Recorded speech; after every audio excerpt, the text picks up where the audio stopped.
Investigators were overwhelmed by the carnage in a single case: arson, murder, fraud, suicide, and more.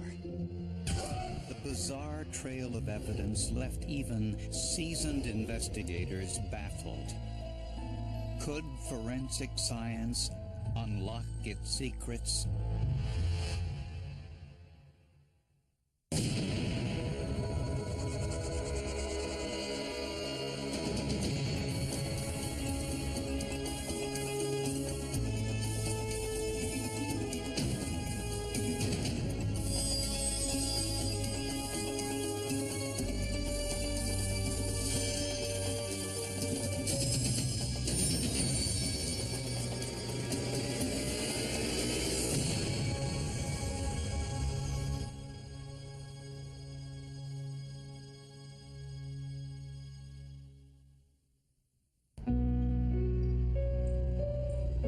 There is very little crime in Newman Lake, Washington, a small town outside of Spokane, which was why Bob Wood moved here after his divorce.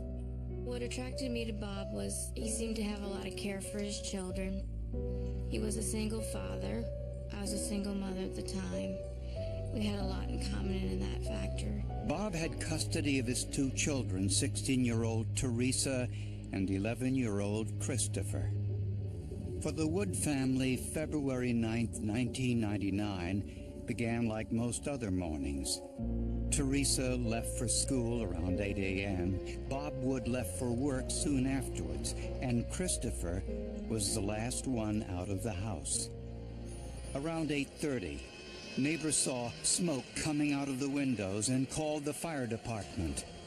The principal from the school came right down to the house and told us that Chris had not come to school and that he may be in the fire. Firefighters searched the home in a frantic effort to find him. That sometimes kids hide in a building after they set a fire, and we didn't know whether he did that, whether he went and hid somewhere else in the house and was overcome by smoke. I kind of figured that Christopher had accidentally set the fire, because a couple of weeks before that, Bob had called me and said he was having problems with Christopher and matches. Christopher wanted to set fires. But firefighters couldn't find him. Bob Wood learned about the fire while he was on his way to work. When he returned home, the center of the house was completely destroyed. Bob's first priority was to find his son Christopher, whom he believed was hiding out of fear. He doesn't need to worry about the house or what happened here. He just needs to get himself home. It was the middle of winter, so everybody was worried that Christopher might, if he was out hiding in the woods, that he could die of exposure. It gets cold in Spokane.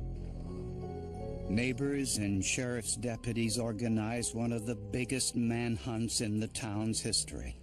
About 5 miles away, a motorist discovered Christopher's backpack along the side of the road, but there was no sign of Christopher. Meanwhile, investigators needed to find out whether the fire was arson. So they brought in an accelerant-sniffing dog to determine whether a flammable material was present. The dog found nothing.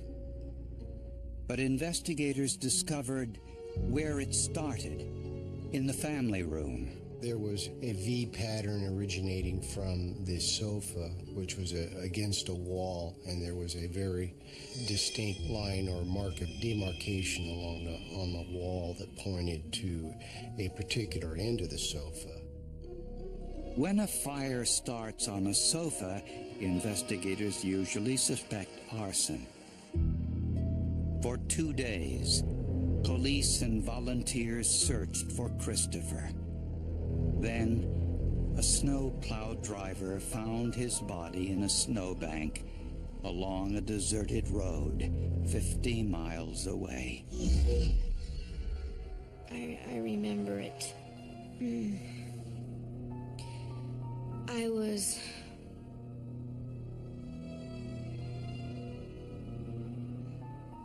brokenhearted. There were ligature marks around Christopher's neck, evidence that he had been strangled.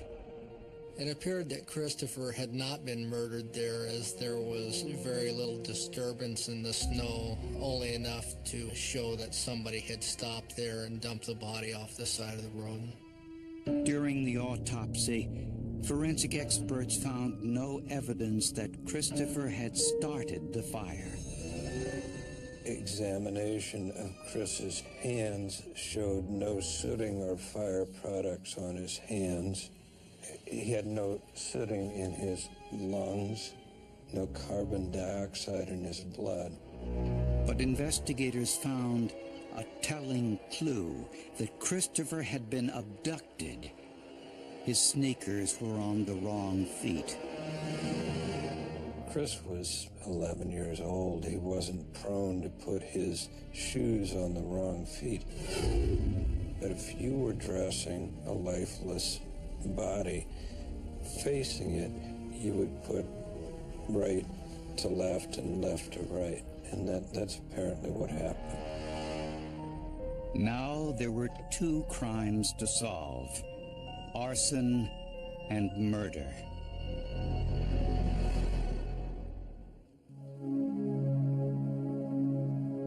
East Farms Elementary School put together a memorial for Christopher, and they invited all of us to go, and it was huge. And they gave me this book that they had put together.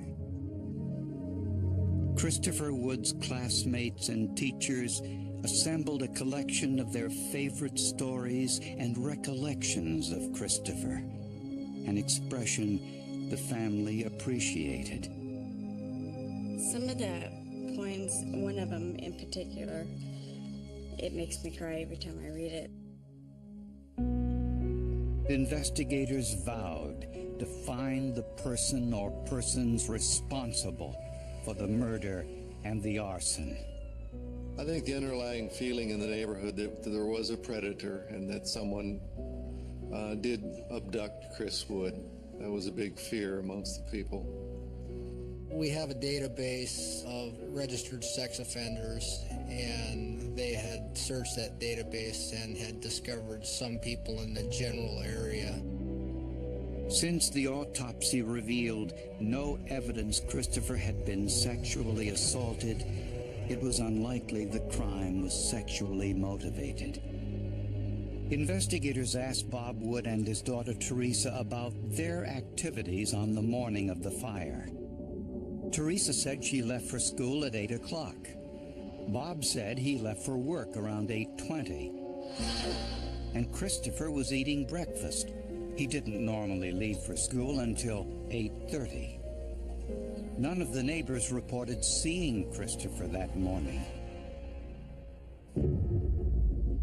Investigators began to question Bob Wood's actions on the morning of the fire.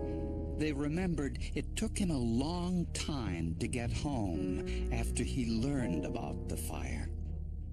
It took him almost 2 hours to get home, and that would have been at most a 66-minute trip. Question is, how was that accounted for? And there was something else.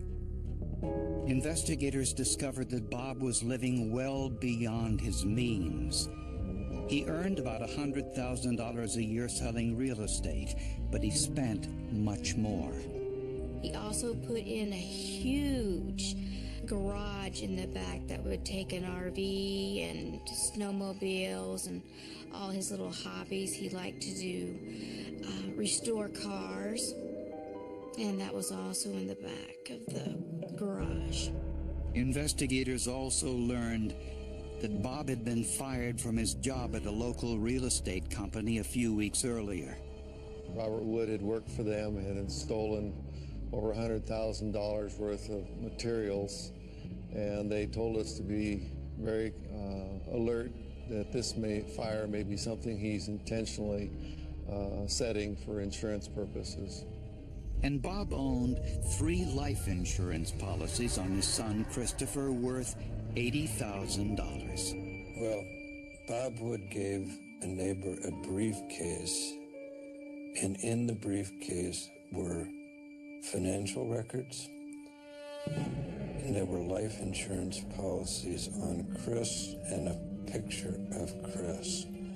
None of those items were sooted, indicating that they had been removed from the house prior to the fire. Wood was known for keeping meticulous financial records. A clerk at a camera store called police to tell them how meticulous. Bob had dropped off some film to be developed. I believe it was the day after the fire, and they were found to include photographs of the interior of his house, including before the fire, and shots from the same angle after the fire. A remarkable coincidence. It was really stupid to have taken before and after photographs of his house on the same roll of film. Investigators searched Wood's garage for evidence. On the fender of Bob's sports car, they discovered what appeared to be stomach contents. They found similar stains in the back of the truck Bob was driving the day of the fire. Unfortunately, scientists cannot get a DNA profile from stomach contents. I knew that the fluids in the stomach would destroy DNA, at least I strongly suspected that, and a couple of quick phone calls confirmed that. However, I ended up calling all over the country trying to find anybody that could tell me anything about the evidentiary value of vomit. Investigators hoped that this biological material could tell them something.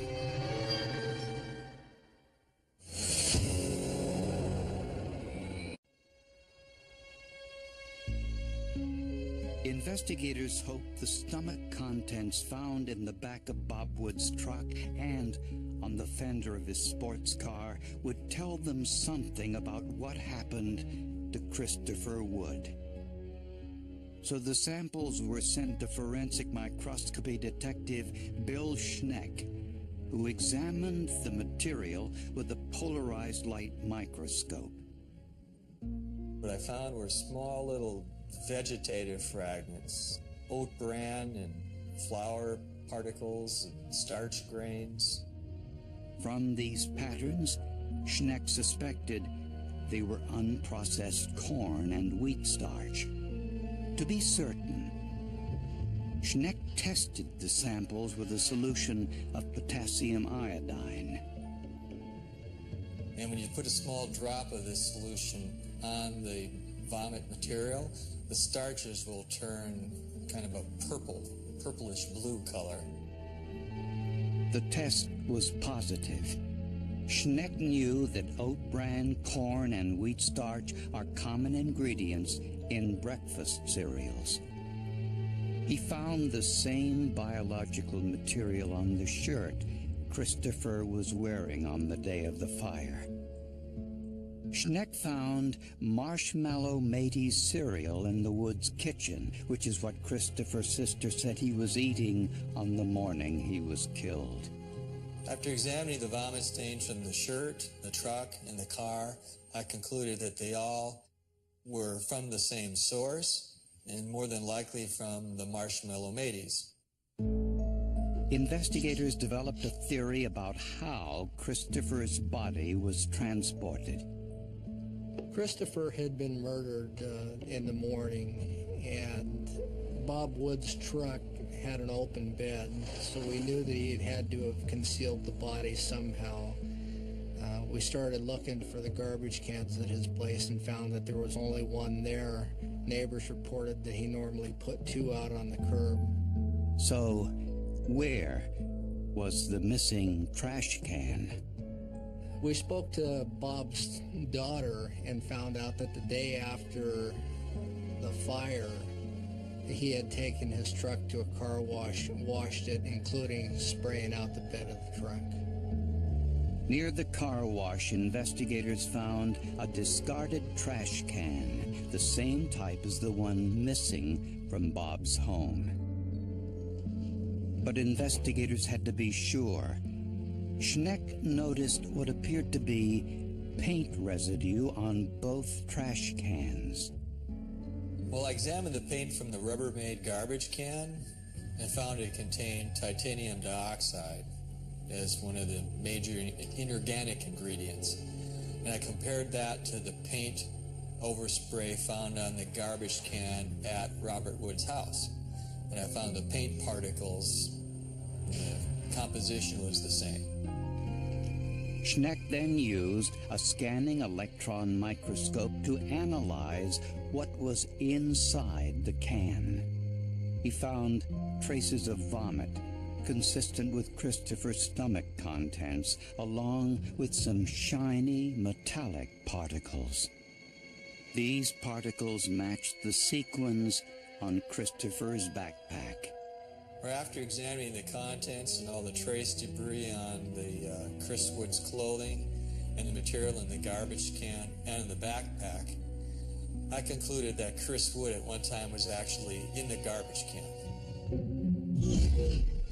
Even with this information, investigators needed more evidence to tie Bob Wood to his son's murder. They checked his cell phone records, which revealed Wood was near Christopher's body, 50 miles from home, when he was called about the fire. In other words, it put him in the location where Chris was jettisoned at about the time that Chris would have been jettisoned. Finally, investigators had to determine if the smoke and fire seen by Wood's neighbors at 8:30 could have been created by a fire set just 10 minutes earlier at 8:20, the time Wood said he left the house. The ATF purchased 3 sofas identical to the one in the Woods' home. We wanted to see how the sofa would behave when exposed to fire. How fast would this sofa become totally involved? When would it reach its max heat release rate? And how much energy would the sofa produce? Given the size of the Woods family room, the fire would have to generate at least 2,200 kilowatts of energy to engulf the room within a 10-minute period. Tests showed the burning sofa would generate more than enough energy in that time frame. Mr. Wood said that he left at 8:20. Therefore, we concluded that Mr. Wood was present at the time the fire was started. Bob Wood was arrested and charged with arson and first-degree murder. It always amazes me that truth turns out to be stranger than fiction. This is the worst case of arson for profit that I've ever seen in my career.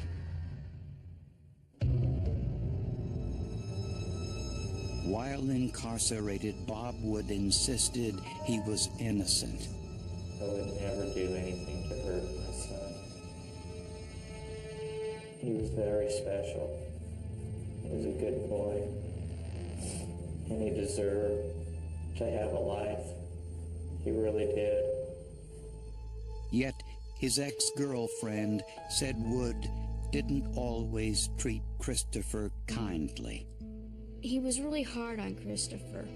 And if Christopher did anything wrong, he would just immediately discipline him and just really lash out at him. But with Teresa, she was his little girl. So to me, there was a big disparity between how he treated the two. Wood's excessive spending left him deep in debt. Making matters worse, he was fired from his job for embezzling close to $100,000.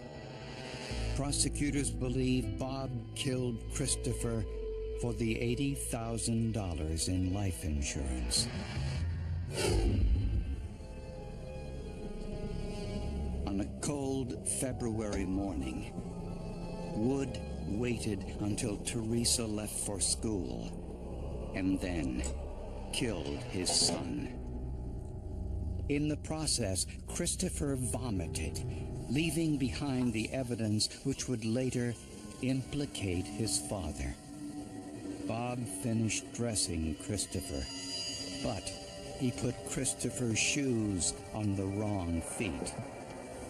While carrying Christopher's body to his truck, Bob brushed against his sports car, inadvertently leaving his son's stomach contents on the fender. He put his son's body in the trash can in the back of his truck. Bob went back inside, set the sofa on fire, grabbed his son's backpack, and left the house at 8:20.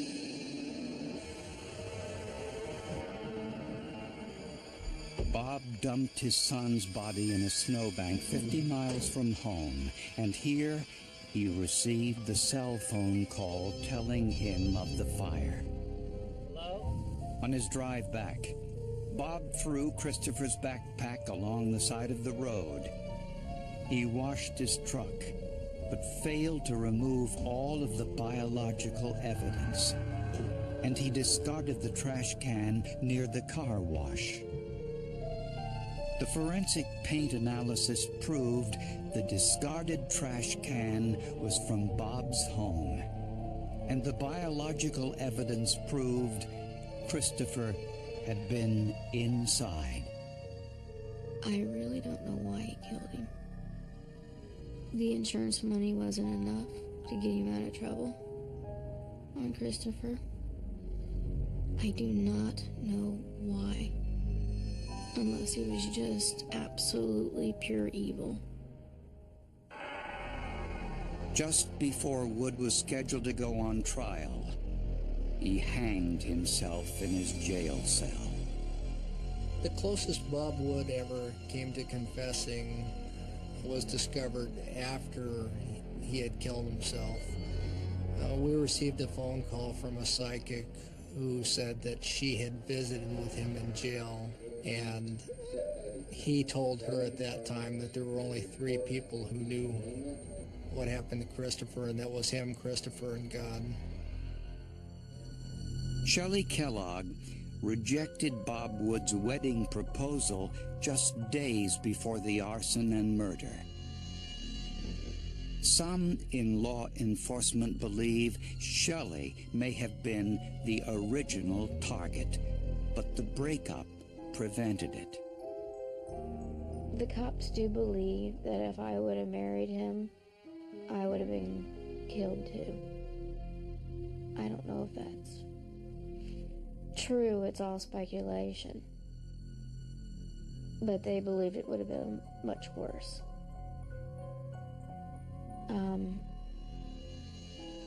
Documents had been missing from my house. Personal documents, Social Security information, Social Security card was missing. Although Wood's suicide precluded the trial, prosecutors believe they would have won a conviction. Forensic scientists are amazing. I've been doing this for 20 plus years, and there's always something new that they bring to a case. There's a lot of personal, pleasure involved in helping to solve a crime. Of course, on one small piece of a larger puzzle, but in this particular case, I think a lot of the work I did was, very important. Feel pretty good about that. There were no witnesses to see Christopher's body being pulled out of the house. There were no witnesses to his body being dumped down an embankment. It was science, basically, that solved this case. And, that's fascinating stuff.